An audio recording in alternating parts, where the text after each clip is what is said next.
আলহামদুলিল্লাহ, বেগুনের এই রেসিপিটা আমি বাসায় যেদিন করব আমার বাসার কাউকে ভাত খাওয়ার কথা বলতেই হয় না। ইভেন আমি নিজেও ভাত নিয়ে বসে পড়ি, সাথে সাথেই এত বেশি মজার, একেবারে পুরো মাখনের মতো লাগে এই বেগুনের রেসিপিটা। একবার হলো বাসায় ট্রাই করে দেখতে পারেন ঠিক বললাম কিনা। প্রথমে একটা বেগুন নিয়ে নিবেন।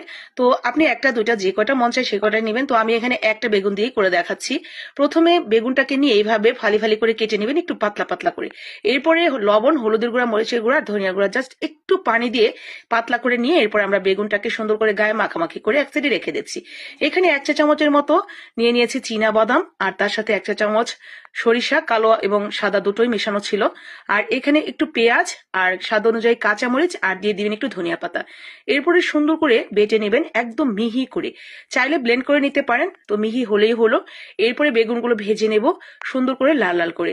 অতিরিক্ত ভাজা হয়ে যাতে কালো না হয়ে যায় সেটা খেয়াল রাখবেন। এরপরে ভাজা হয়ে গেলে বেগুনগুলো তুলে নিয়ে যে অবশিষ্ট তেলটা থাকবে